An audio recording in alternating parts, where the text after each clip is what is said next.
One of the things that can really trip you up in organic chemistry is how a single starting molecule can have a total identity crisis. Give it one set of conditions, it does one thing. Tweak those conditions just a bit, and it does something completely different. Today, we're going to figure out how to predict the winner in this chaotic four-way race. See, it's not like these molecules are just on some pre-programmed track. When they react, they're genuinely faced with a choice, and it's our job to figure out what pushes them in one direction over another. And this gets right to the heart of the problem. On the left, our molecule can just swap out one part for another. That's a substitution. Simple enough. But on the right, that exact same molecule with a different partner can instead lose some atoms to create a double bond. That's an elimination. Same starting point, totally different destinations. So that's the big question, right? How do we become the expert race commentators? How can we look at the starting line, the reactants, the conditions, and confidently call out which reaction is going to win? Okay, let's get into it by meeting our four racers. These are the main mechanisms that are always competing: SN1, SN2, E1, and E2. Each one has its own style, its own strategy, and its own favorite kind of racetrack.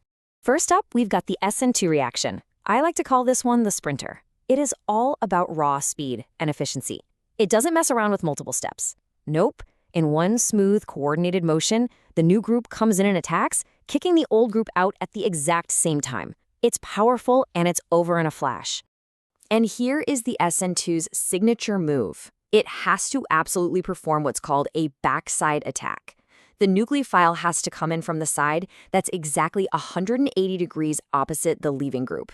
When that happens, the whole molecule's 3D shape literally inverts, popping inside out like an umbrella caught in a gust of wind. It's pretty cool. Next up, meet the SN1, our strategist. This one plays the long game. It's a slower two-step process. First, it just waits. The leaving group leaves all on its own. This creates a flat, positively charged middleman called a carbocation. And only after that stable intermediate is formed does the nucleophile finally swoop in to finish the job. Now for our first elimination contender, the E2, the powerhouse. Just like the SN2 sprinter, this is another one-step, all-at-once kind of reaction, but its goal is totally different.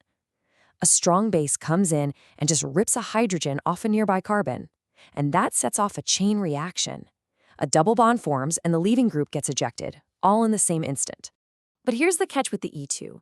All that power requires perfect form. As you can see here, for the reaction to even happen, the hydrogen that's getting yanked off and the leaving group have to be perfectly aligned, 180 degrees apart. This anti-periplanar setup is an absolute must. It's the only way the electrons can line up to create that new double bond. And our final racer is the E1. Honestly, you can think of it as the SN1's twin. It starts the exact same way. The leaving group takes off, forming that same carbocation intermediate. But then, instead of a nucleophile attacking, a weak base just comes by and plucks off a nearby proton, which makes the whole thing collapse into a double bond. So, those are our four contenders, each with its own game plan. Now for the really important part. How do we know who wins? Well, the outcome of the race all comes down to the rules, and we can break those rules down into four key factors. Let's think about it like this. First, you've got the substrate. That's our athlete. Then, the reagent. That's the coach calling the plays. Next up is the solvent. Those are the racetrack conditions. And finally, the temperature. That's the weather on race day.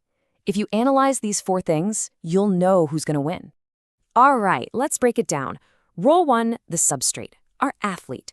The SN2 sprinter needs a wide open path for its backside attack.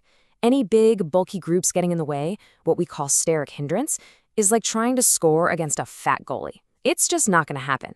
That's why SN2 loves simple, uncrowded methyl or primary substrates. On the other hand, the SN1 and E1 strategists, they love crowded, bulky substrates because those form the most stable carbocations, which is essential for their game plan. Okay, on to the coach, our reagent. If you have a big, bulky, powerful base, that's an E2 coach, plain and simple. It's built for one thing: elimination. Now, if your reagent is both a strong base and a good nucleophile, it's versatile. It could coach either E2 or SN2. But a good nucleophile that's a weak base, that's an SN2 specialist.